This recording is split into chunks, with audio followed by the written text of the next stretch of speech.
Welcome everyone to Hit Your Numbers, the weekly podcast for sellers and sales leaders who are serious about hitting their targets. I'm Matthew Terrell, CMO of the Revenue Enabler, and I am joined by James Bissell. You guys know him. He was an SDR turned AE turned 2 times VP of sales and now the founder of the Revenue Enabler. Hi James, how are you doing? I'm doing really well, Matt. How's it going? Very good, very good. Today we are going to be talking about competition trap setting. So James, set the scene for us. What is competition trap setting? Yeah, so I started kind of implementing Medic probably, 4 or 5 years ago now with my sales teams. And it was something that was a really interesting module when we were talking about competition. So, there's 4 different types of competitors that most organizations are going to run into. So you've got direct competitors. There's going to be people that you go toe to toe with, right? They pretty much have the same capability. Everyone's got their differentiators, but they got the same capability. I would say like you're going to lose a deal to those people from a technical reason. Then you've got other projects or competing initiatives. So let's say I'm selling, HR software, but the business also wants to buy Salesforce. So there could be another project that's in a completely different department that could take budget. You've then got status quo, which is a natural resistance to change. So most people might feel fairly comfortable or confident in their current way of working, or maybe don't fully understand the value that you can unlock for them. So you lose that deal to status quo. In fact, that's probably where you lose most. I think there's still like 50-60% of B2B deals are lost to status quo. And then the fourth is DIY. If you're listening to this from the UK, you'll know B&Q. If you're not, this is a hardware store where you're like, hey, I could probably just hang that shelf myself, and it ends up being wonky as hell, and you end up paying somebody to come in and undo it and do it again. But some people feel fairly confident in their ability to use internal technology. I guess AI now, what's it, vibe coding? People are now starting to code their own stuff. The problem is if we don't highlight and set traps that you're going to roll this out to 15,000 people in your organization, and if it's buggy or doesn't look very good or it's not easy to use, then that's going to make you look bad.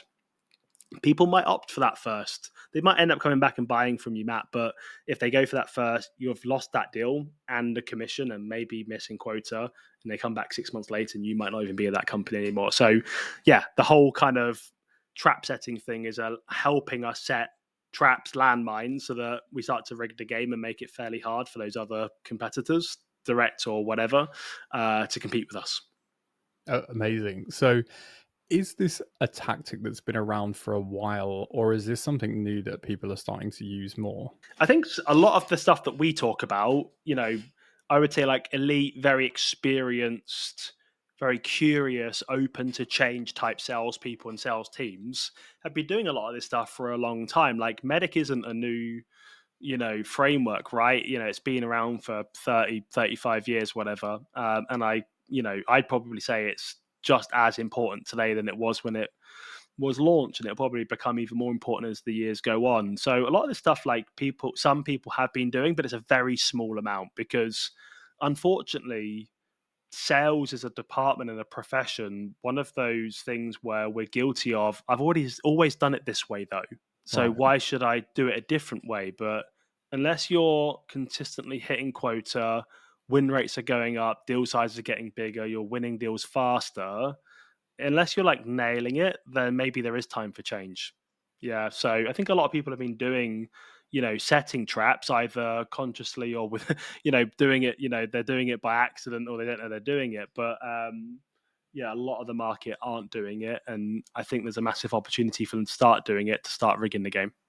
Absolutely. So what mistakes are people making now? If they're not implementing trap setting, is this a mistake? Is this something sales leaders should be telling their team to do? Is it something that all sellers should be doing? I'm guessing this is going to come in at probably early stage conversations and probably late stage conversations as well, right? So when you're in that initial call with a prospect, they might say, what, we're already talking to this person. And then later in the conversation, you're probably going to face the same obstacles where they've got, well, why do you guys differ from X and Y? Because prospects tend to have multiple conversations going on, unless you're sort of to the point of negotiation and like they're really happy with what you've got, at which point I imagine you probably wouldn't need this. Is that correct?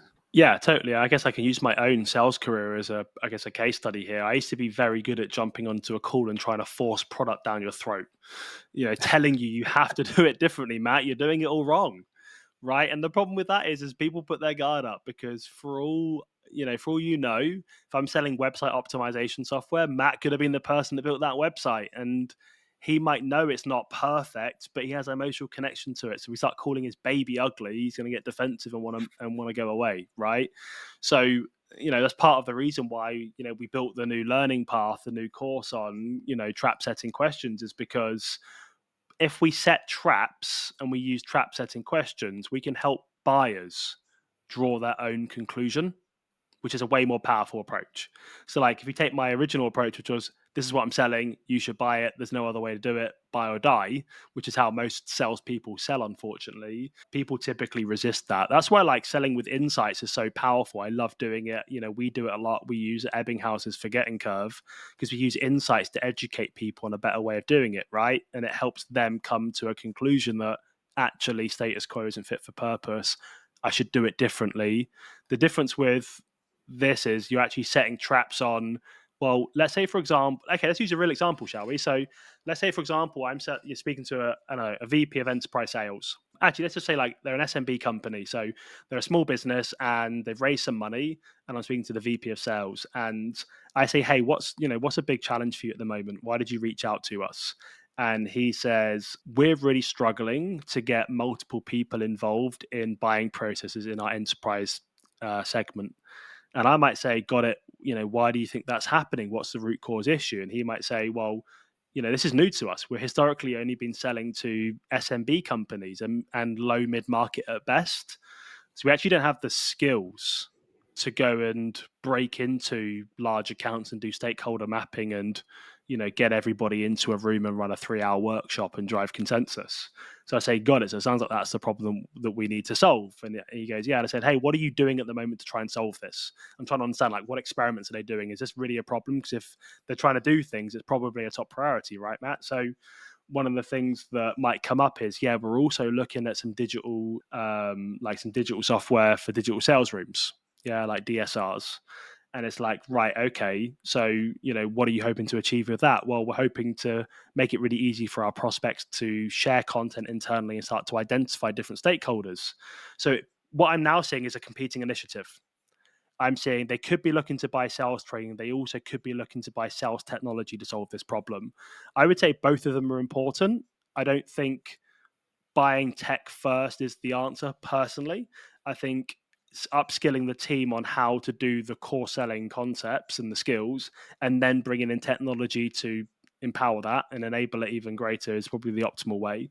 So I might say to the VP of sales, what's the risk or what happens if your digital sales room deployment is highly successful, but you've still only got one person involved in your enterprise sales processes? Yeah. So what you're doing there is you're kind of setting them up to go, oh, right.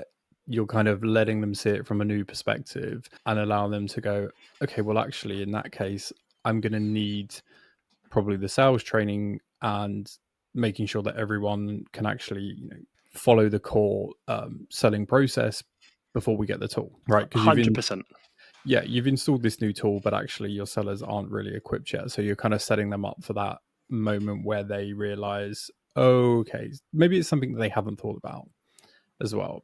So if you take me for an example, I'm a newbie to competition trap setting. So I'm looking at this from the perspective of you need your prospects to see kind of holes with the competition, right? You want Yeah. them to look at it from a new perspective. You want them to understand, like, oh, right, I didn't think about that. And you want that kind of aha moment. So, if that's what you want to achieve from this, how do you go about setting up these trap setting questions? Is there like a process or a formula that you can follow to help you create these questions? Yeah, totally. So, like, in part of the course that we're rolling out, we've actually put in the frameworks and templates that you can use to kind of copy and paste, and we've also given you, I don't know, 8, 9 different examples so that you can see what good looks like and then tweak them for your context. We also provide AI capabilities so that you can take the frameworks and drop in your context into it, what you sell, who you sell it to, and have it use our frameworks to build them for you. Yeah, it's pretty straightforward, really, when you stop and think about it. I think you just need to make sure that you don't like criticize the other projects or the other competitor. Ask a lot of questions that help you surface hidden risks, and then try and tie all of your questions back to what I'd call like measurable business outcomes.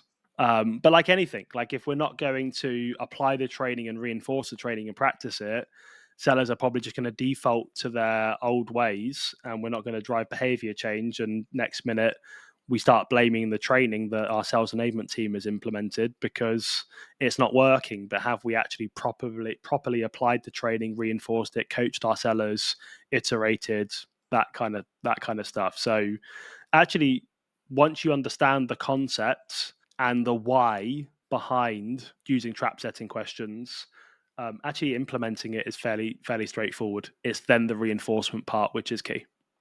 Yeah, absolutely. I mean, implementing it is just simply asking a question, right?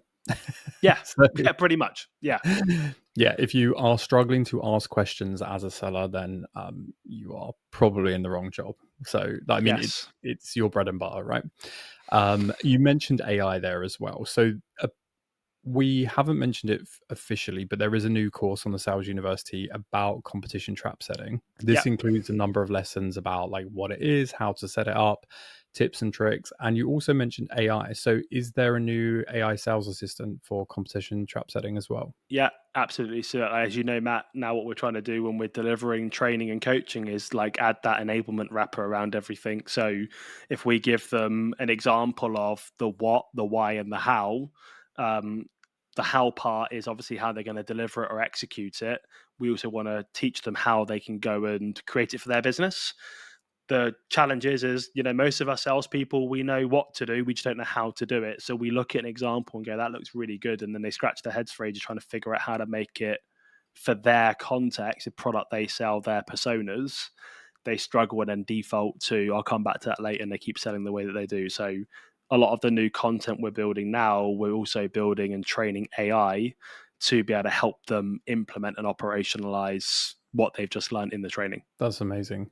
I have a question for you then. So when Hmm. you're ready to, if you're planning on speaking to your prospects and you have these questions ready, is there someone in the organization that's better to ask these questions to? Like maybe your champion? Because if you said your competition trap setting question to your champion and you kind of embed that idea like, oh, maybe the competition isn't going to solve that solution because of X, Y, and Z, they're potentially going to send that message to other people within the organization. Is your champion the best person to use this on? Yeah, yeah, totally. Well, let's use up my example a minute ago, right? Maybe I've got a head of sales that's interested in coming in and finally closing skill gaps in the sales team, but then there's I don't know, head of RevOps or sales ops that's looking at a digital sales room. Yeah, and that they are champion that solution, and they're both trying to take something to the CRO and try and get some money allocated to an initiative. So what I want to do is, like I mentioned earlier, is I want the buyer, my champion, to draw their own conclusion and create some doubt about whether other projects alone will help them solve their core problems. So let's say I'm now going into an economic buyer meeting with the CRO. I might want to create some doubt in a very professional way about, you could go and spend all this money on digital sales rooms, but what's your strategy or what's your process going to be if that isn't going to get more people involved in the sales process? Or how can I highlight risk of doing things out of order, i.e., typically your peers upskill the team, then operationalize technology to drive transformational change? How can I highlight the risk in doing it the wrong way around and what that could mean to that person from a internal reputation, financial perspective, or maybe even they could lose their job if this is a big initiative that goes wrong? Yeah, You know, absolutely. I mean, that's a really good way of explaining it. And I really like what you said about seeding doubt in a professional way. I think that's such a great way to describe what trap setting's all about, right? It's about being professional, and it's also about not bad mouthing the competition, but actually saying, you know what, have you really thought about it? Maybe you haven't thought about these things, but I think you probably should. And it kind of makes you come across as helpful. And I think Also, we should really address the fact that we're not trying to make sellers mislead prospects. The goal of this is actually, if you think about it, we want the prospect to pick the right solution. Okay. And if your solution is the right solution and they're looking at another solution and you can see some obvious holes in that they haven't really thought about, you need to bring that up. And, as a seller, you should be doing that anyway. Right. But this is just a more kind of process driven way of doing that. So you don't want to mislead the prospect, you don't want to badmouth the competition, but you kind of want to allow them to see the doubt for themselves. You want them to have that realization, right? You want them to be like, okay, this might not work in the way that we expected it to work. Yeah, 100%. And like it goes back to like my job isn't to force this on anybody, right? My job is to help them come to their own conclusion that this is the right way to do things. And my job is that yes, I'm an account executive if that's the role that I'm playing in the sales process, but I'm actually really a consultant. My job is to help my buyer make the best decision, and that unfortunately sometimes might not be with me. We're running a sales process at the moment, and they were like, hey, we're really excited about the 4 key components that you offer when you run a proper program. Most only have one component. We've got this like really kind of proven out 4-step process now. But he said, like, we're so far out of kind of line with what good looks like. We actually might need to do like a basic deployment first and then scale out to something a little bit longer, right? So, I've set plenty of trap questions, set plenty of traps, sorry, in that opportunity, which is why I feel like we're going to go, the right way. But every now and then doesn't work out, right? And that's just sales. We're not going to win 100% of our opportunities. But if you do it right, and I think let's leave it with this, if you do it right, it will elevate your project. It will take your project, your initiative, from a nice to have to a critical component to the overall project. Yeah, because we're, in sales, like we're usually talking about a small cog in a big engine, right? So, I might be selling, I don't know, mobile phone data to the SDR manager, but there could be so many other big initiatives that are happening inside of the sales organization, let alone the company. I need to do a really good job of setting those using trap setting questions to start to help them come to a conclusion that actually, if we don't get the database in check with the right information, we're just going to piss every SDR off in the organization because they're going to be phoning out of date, contacts. They're not going to hit their targets, and we're going to have to let people go, or they're going to leave us. Yeah. Right. So like, how do I actually elevate my projects to make it go from nice to have to mission critical? Yeah. And this works with other, traditional sales tactics as well. You need that business case. You need these competition trap setting questions. All of those things come together to just help your position. They elevate your position, right, as a seller. So, James, I just want to spend the last few minutes talking about the new course. Like, I don't want to be too salesy about this, but there is a new course in the Sales University. It is available to advanced members and elite members. Is that correct? Yeah, that's correct. Yeah. Great. And having a look at some of the lessons, you've got a lesson in there which is your 4 biggest competitors. Can you give me a bit of insight into what that is? Yeah. So, as we spoke about a little bit earlier on, you've got direct competitors. So, this is always a really interesting one as well. So, like when I'm doing workshops sometimes with sales organizations, they're like, hey, these are like our 3 big competitors. And what I do is I go to Google and I ask for like, you might have seen them, like the B2B marketing technology landscape. And it's this graphic, and there's like all of these different categories, and there's like all these tiny little logos, and there's like 17,000 of them or something on that one slide. And I'm like, this is like a fraction of your competition. So you've got your category up here in the top right corner where there is those 3 or 4 of you. That is your direct competitors. You've then got all of these other 11,000 companies that are all trying to get hold of the CMO's budget, which only goes so far. And then outside of this, you've got another one that looks like that for HR tech, for sales tech, for, people ops, whatever it might be. They're all trying to get other people's budget. And at the end of the day, all of that money sits in one pot in the finance department, and they allocate it across the different departments, right? So, like, do you really understand who your direct competitors are? That's one of and do you really know them? That's one of your competitors. That's one of the 4 types. The other is competing initiatives or other projects. These are going to be people that are competing for the same pot of money or the bigger pot. Got status quo, probably the most important, but again, I just don't see trained very much when I'm going inside of organizations. And then finally, the fourth type is DIY. Why can't we build this ourselves internally? Okay, fantastic.